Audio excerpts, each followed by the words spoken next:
I now look to Bryan O'Brien, Keble College Secretaries Committee, to open the case for the opposition.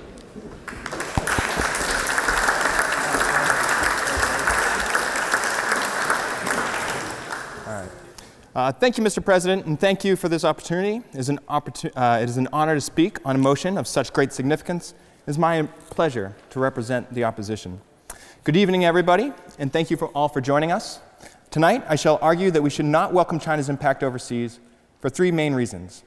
To begin, the Chinese government's lack of respect for basic human rights is morally reprehensible and continues to produce real harm not only domestically, but also beyond its borders.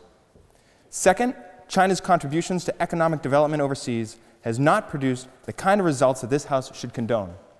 And finally, China's expansionist hopes and military posturing aggravate the United States and its allies, threatening to disturb global security and international order. After listening to both sides of this debate, I ask you all will join me in voting against the motion. But first, it falls upon me to introduce our proposition speakers. All right, so actually, I want to just quickly address the human trafficking, if that's at all possible.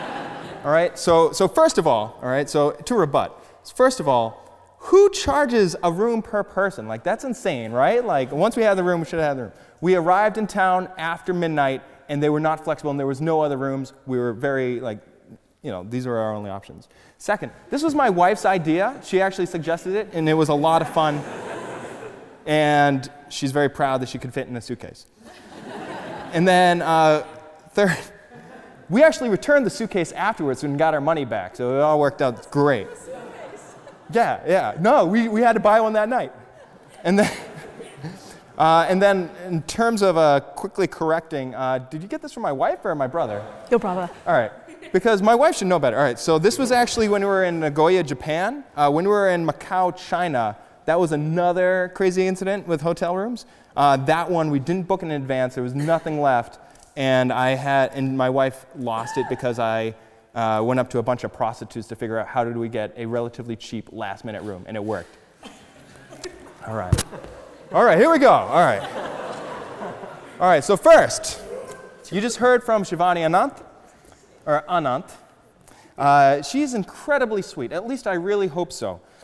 Her unrelenting enthusiasm for union duties is so crazy, I sometimes suspect that her personality might be fake.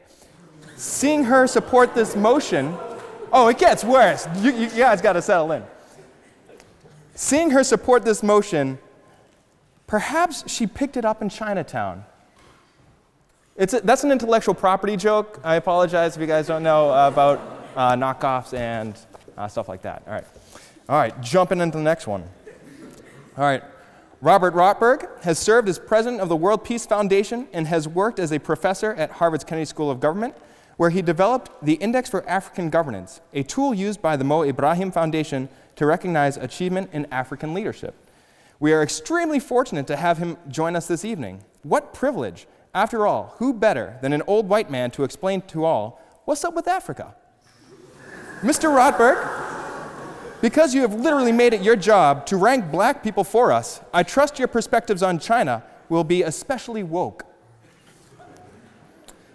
Linda Yu is a Teddy Hall lecturer, an economist, and a journalist. Beware of her alternative facts. Economists enjoy manipulating models almost as much as Roger Ailes did when he had a backroom casting couch.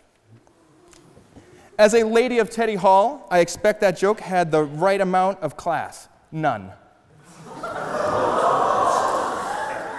You and I are going to have words about the hall. For those that don't know, I'm from Keble College. Keble and Teddy Hall, we have a passionate rugby rivalry. We just defeated Teddy Hall in Cuppers this year, where a bunch of Teddy Hall ladies were throwing beer at people. Just so you know, champions like us prefer to shower in champagne.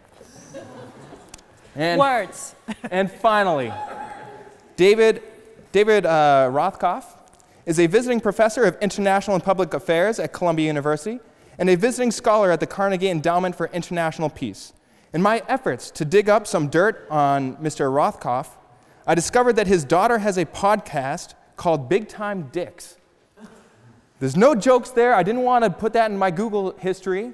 I just left it as it is. All right. Mr. President, these are your speakers.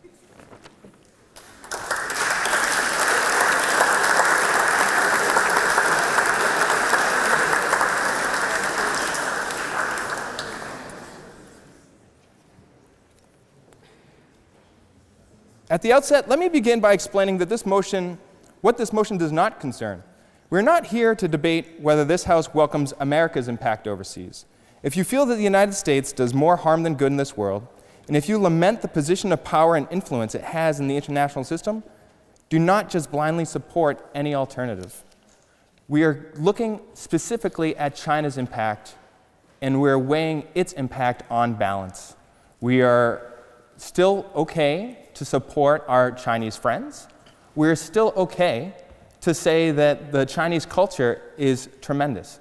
However, this motion specifically is going to look at the impact of the Chinese government on a state level and its impact overseas on these different areas, both in terms of what it produces on a moral level, as well as an economic and a geopolitical level.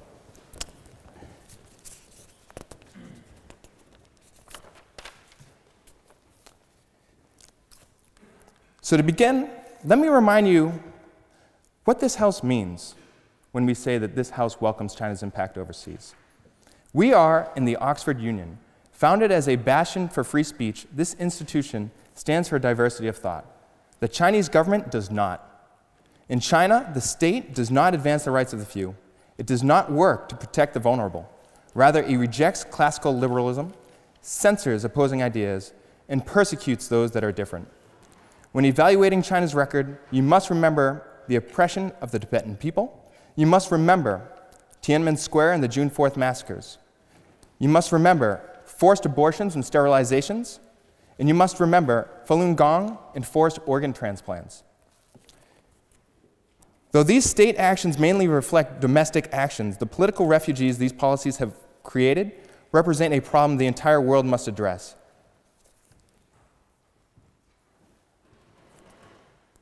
As the war against Falun Gong remains one of the tasks of the Chinese mission overseas, we ask that you vote in opposition of this motion. If China were to host all the Syrian refugees, that would amount to no more than 4 refugees per every 1,000 inhabitants. But according to the UN High Commissioner for Refugees in Beijing, by September 2015, China had only 9 refugees from Syria. The most recent figure I could find still has that number fall below 30. In response to criticisms, China relies on its 5 principles of peaceful coexistence, citing non-interference in other countries' domestic affairs as a cornerstone of its foreign policy. Can we get to it at the end of this unit at least? All right, cheers. All right. They argue that accepting refugees demonstrates a political preference of the country of origin.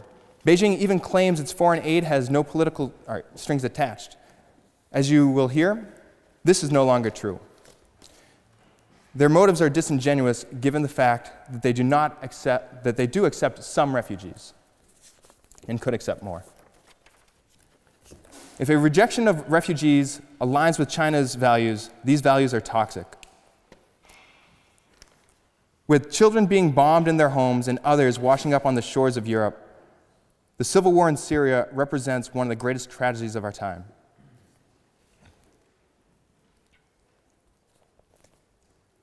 Each year, the Charities Aid Foundation asks people around the world whether they had volunteered their time, had given money to charity, or had helped a stranger in the last month. The foundation then publishes the results of this survey in the World Giving Index, a ranking system based on what % of people surveyed in each country answered affirmatively to their questions. Using a combined metric, they most recently ranked Myanmar as having the most charitable people in the world, followed by the USA, Australia, New Zealand, Sri Lanka, Canada, Indonesia, the UK, Ireland, and the UAE. Of 140 countries surveyed, in 2016, China ranked last overall.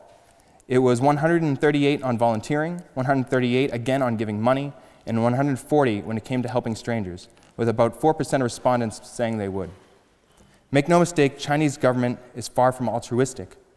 Instead, the nation only acts in its self-interest. In terms of economics, If China's self-interest created more positive effects for others, I would support this motion, but they simply do not. In the name of growth and development, China threatens our environment. China is the largest emitter of CO2. It burns as much coal as the rest of the world combined. In 2010, the Dalian oil spill was actually bigger than the BP disaster. 90% of China's groundwater is contaminated, and the government predicts that the country will run out of clean water by 2030. In recent years, approximately 1/3 of the fish native to the Yellow River have gone extinct. And hundreds of thousands of China's citizens die each year from pollution-related complications. These problems affect us all. In 2004, China created an initiative called Green GDP to factor resource use and environmental degradation into measures of wealth and value. But after just one report was published, those answering to heavy industry protested the findings and ended the official project. Today, GDP still rules. Provincial leaders are only promoted or punished based on measures of wealth, employment, and stability. China puts growth first at the expense of our planet and our fellow man. Furthermore, in terms of economic benefits alone, China claims to promote equality and cooperation for mutual benefit. But these benefits are lopsided. Let us consider those that China's business overseas truly impacts. First, corrupt leaders help perpetuate poverty abroad. With no strings attached to their investments, China does nothing to combat this and denies any responsibility in this space. Second,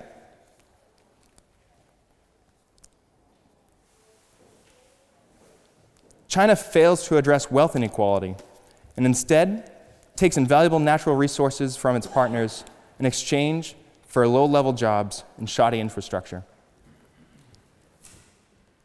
China's cheap goods have displaced local manufacturing workers and too often fails to produce skills training or meaningful opportunities for locals. What's more, China uses foreign aid as a means to obtain preferential treatment and access to its target nations. Concluding my argument, I ask you to consider whether China can rise peacefully. Given the current state of global affairs, I submit that it cannot. After struggling to help its citizens escape Libya during the Arab Spring, China installed what is called a logistics and fast evacuation base in Djibouti. Taiwan has claimed that this base more likely represents the beginning of a new aggressive military buildup to rival the United States. According to the Thucydides trap, the fear of being unseated will drive an established power to war against a growing rival. China is rapidly militarizing. It claims to only protect its homeland and trade routes, but even China cannot be certain of what it really wants. Imperial China once received tribute from vassal states throughout Asia, as well as European powers like Great Britain. Then it was divided up and occupied by England, Russia, France, and Japan. China believes weakness led to the 100 years of humiliation.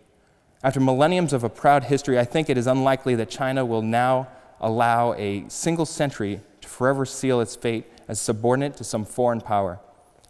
China only cares about growth and is using its wealth to amass weapons. It steals military secrets and weapon systems from America with flagrant disregard. And you would think that both sides could avoid war with nuclear weapons serving as a deterrent. But as recently as 2013, Chinese state media broadcasts boasted to its people how the nation's ballistic missiles could reach the Statue of Liberty. Already, China is exhibiting expansionist behavior. Because a distant blockade could choke out China from accessing oil and natural gas, it is unable to protect its own trade routes. And so, China seeks to push America out of the West Pacific. It claims to send Kaku Islands, the Paracel Islands, and the Spratly Islands for itself, and pollutes the South China Sea in order to build up military bases there. It insists upon a one-China policy that threatens the democracy of Taiwan. Moreover, it has allowed North Korea to circumvent international sanctions and import the materials needed to develop its own nuclear weapons. Should China attempt to seize territory and resources from its neighbors, or should North Korea prove to be too dangerous to leave alone, America will have to respond. In closing, I ask that this House vote against illiberal values and the abuse of the innocent, vote against environmental degradation and economic exploitation, and vote against nuclear proliferation and increased hostilities by voting against this motion. I wish you good fortune in the wars to come. Thank you.